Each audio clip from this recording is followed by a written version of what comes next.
Welcome, Lynn Kenyon, live in Montana real estate. We are in Chester, Montana, Jeppesen Ranch. It's been in your family since 1914? Yep. That's crazy, and now he's parting with it. We have a couple scenarios. Either Bruce will keep his house and the outbuildings, or he will go build a house somewhere else. So you can buy it either way with the house and the outbuildings here. Charlie will show those, pan those, and let you know what those are. A very modest house. He's putting siding on the front, as you can see now. The grain bins, obviously a couple little sheds out here, and then this metal barn. That's one of the scenarios, and it's about 2,000 acres.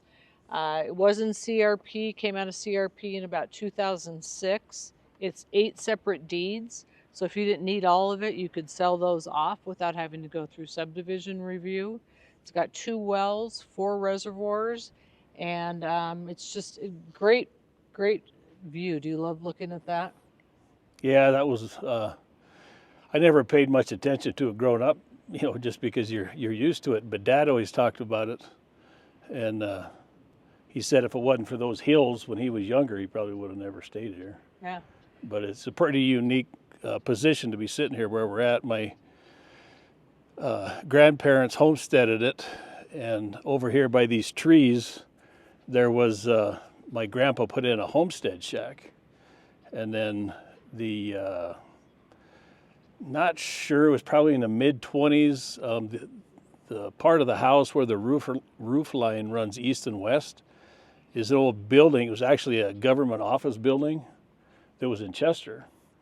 And back then, they moved all the buildings and stuff just because it was so expensive to build, and there wasn't a lot of materials and stuff like that. So Grandpa and Grandma moved that up here. And I don't know when these other buildings, I know the small 2 buildings over here, the little shops, they were built in like the early to mid 50s. This blue building went up in right about 1970 to 71, as best I can remember. I don't know about the green bins. That little white building up there, just this side of the grain bins, first little building is a chicken coop. And then second building is the bunkhouse. And I think that was put up sometime in the 40s. That's really cool. But we just don't know. And these are called the Sweetgrass Hills. Yeah, East Butte of the Sweetgrass Hills. East Butte of the Sweetgrass Hills. So it's got electricity. This is a county road, so this is well maintained. A lot of these properties, you get rural, that's a big deal to your access. Yeah. How long does it take you to get to Chester? It's about a half-hour drive. Okay. Then about 4, maybe 5 years ago, they put in the new telephone line, which is the fiber optics. So they put that in. They came across here and then, to each place. So it goes up to the house, but not to the outbuildings. But I put up a Wi-Fi extender on the small addition of the house so I could have coverage out here, and it worked great. Oh, great. Which is kind of a safety factor for being here by myself. If you fall down, get hurt, no way to get to a phone, so I keep my cell phone, and that Wi-Fi extender helps immensely for that. Oh, good. Well, let's go. Let's get in the car and kind of tour it and give these viewers a sense. This is the map we had made up, laminated. You can kind of see this. So all the red is him. You can see the different deeds. About 17 water rights. That's going to change a little depending on which scenario and what you end up buying. But this is the map. This is what we want to go see. Bruce has done He's farmed it. He had an organic farm. He now leases it, so there's not any equipment. He leases it, and all that is in place. We'd love to talk to you about that. And let's go take a look at. Is there something here you want to? Yeah, so right Okay. here, there's these 3 blue dots. This is where the buildings are. Just so you have reference to where the buildings are compared to the whole place. Okay, so right here Yeah, is where we're standing now. yep. So a little bit to the north, 320 acres. And then you can see the bulk of it is to the south. Yep. So let's go take a look.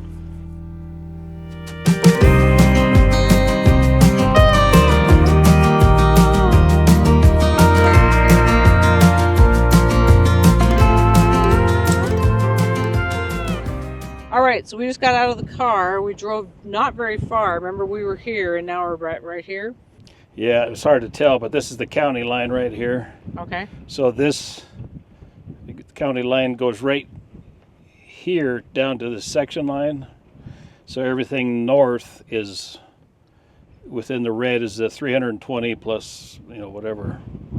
And then the rest of the place goes down here. So if you can't really see the north boundary, but if you follow this fence, it's crooked right here, goes up about a mile and not quite a quarter, mile and an eighth, and then it goes over to the east, and there's a little shack up there. That's a gas well, and that's kind of the northeast corner. Then it kind of sidesteps down, which is where this comes in, and that gas well is right up, kind of right there on the neighbor's property. It's not on mine. So what is fenced here?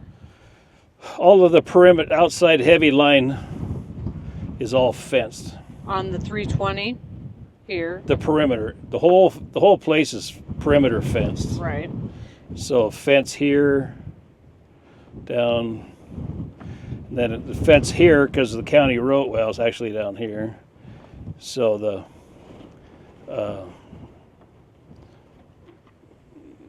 the county road over to my cousin's driveway, and then just around the. Does the county road go through here? No. Okay, so it ends here. Okay. It's right. It's this line here. Probably Okay. maybe you can't see it. But. Okay. So we're looking over here, which is partly fenced, and then behind us. So the road does go through you on some parts, but that's where we're on right now. We're on the county road. So down here, this is all more pasture, and you've got a pond that Charlie will get on the drone. And then this is then, okay, here's County Road. Here's where we're at. Yep. So if you go south, it jogs over here. And then it's just too hard to tell with the grass. Anyway, it goes down, it jogs over. The creek runs through the corner down here. And then the fence continues south, comes out over here. This is the county road. But right here where the creek goes through, there's a little bit of an angle right there. Mm-hmm. That's where the creek runs through and then back down into the neighbors. That's nice. So we'll see that when we get it down. So part of a creek and 4 reservoirs. So most of the property really is right here Starts down. at this corner to the southeast, yeah. Okay, and then so looks like you've got, this is his farm ground mixed in with the pasture. Yeah. And there's no fence separating that, right? No. And he's got that planted in right now. I think it's wheat and barley. Okay, that's what my notes had said. Okay, so that'll be big. And then you can see a couple head down there. Yeah, we'll go to the southeast corner Okay. of this north piece, which is, so we're going here. Next stop will be over here. Okay. Then we can pan this, and that'll make more sense to where that is, and we'll be looking north again. Can we get down here by road? Yeah. Okay. Trails. Okay. All right, let's do it. So we're going to go east. Okay. Got Sounds good. We are actually facing south as we sit in the vehicle, but where we're sitting is right about there, actually right there. And this is a homestead that was not from our family, but my grandparents acquired this as they started to acquire more land from the original homestead. And the the big reservoir over here is not mine, but this small one is right here. And you can see it right there. Yeah, the you one can- that's yeah. yours, yep, in the Yeah. photo. Okay. Oh, but that little reservoir right there is, we have a lot of ducks in there because it's got good shelter in there and on both ends of the reservoir. And then if that one starts to, run low, then they got plenty of water down over to that other bigger one. You were saying that you could really groom it and make it a good hunting destination. What would you do, Bruce? Oh man. Well, okay. We get up here. I'll point out some rock piles Uh-huh. that I specifically put in place for stuff like that. Well, where we were sitting back over there when you first looked at that reservoir here just a little bit ago, Uh-huh. I don't know if you saw that pile of rocks. It was just out the window. Yes. But I put them there, and then right up here, another 100 yards or whatever this is. I put some there because we get a lot of antelope in here, and mostly antelope out here, but some deer because my cousins have over here about 400 yards. My cousins have a reservoir that's fed with a spring, and so there's almost always water in there, and so it covers the ground here, so you can put like for a good hide for somebody to sit behind or whatever. So probably should stop here. Okay, so right now, let's see, we are right about here. We're not quite to the east end, to the east boundary fence. I don't know if you can see that. Yep. But there again, we're looking north, so if you look up, you get a good view of the hills. And then just kind of go to the west a little further. And you look up this big draw here where the farm ground is, and then keep going around a little bit, and right over here, that's a dam for a little reservoir. East Butte of the Sweetgrass Hills, Yeah. right there. And then all this farm ground. So you've got a mix, of course, farm mixed with pasture. You're all the way down here too, correct? Yeah, we'll go down to another corner, Okay. and then we'll be able to look down on the very southeast corner, and then see more of this. Just because the layout, because of the slope of the ground, is harder to see from Sure. up here. Okay.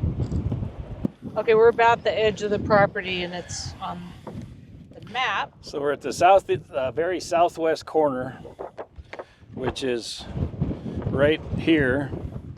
And this is where the creek comes through. It's I think it's a 1/4 mile long creek here, and then so just gonna.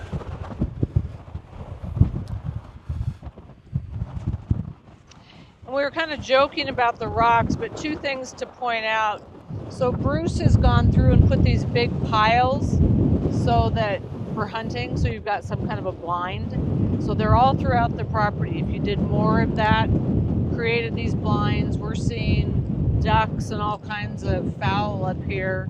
And then of course you've got the creek where they're attracted to. But the other thing that's significant is he broke about 400 acres, and he went in and just dug tons and tons and tons of rocks out of those, so it's better ground. So that's something that a lot of time, a lot of effort, and a lot of work, and a great result from doing that. So he's already done that. 12 years of that. 12 years of it. So this, from right here, this property runs out to the county road, which is, I'll say 500 yards to the west from where we're standing. Then it goes north, and then it comes back in right to the creek bottom right over here. And then this fence line will run north up to the north side of this big hill here. And then there's another chunk of creek where the fence goes around. It's about a 10-acre chunk of the creek. And then it stair steps back up to where we were originally.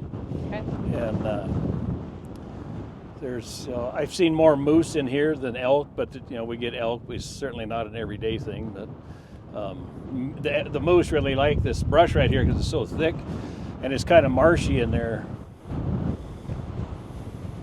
Well, Bruce, thanks for showing us. This is really helpful to see it in the video and hear the family history, and of course the creek and all the reservoirs are a big part of it, and a mix of about half and half pasture and farm ground, and very affordable. One of the biggest things that everybody should be paying attention to is he will consider carrying a contract at 5%, and that should be a focal point if you're an investor.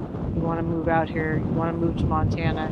This is an affordable way to do it in this kind of environment with interest rates through the roof. So thank you. Yeah, Appreciate thank you. your time.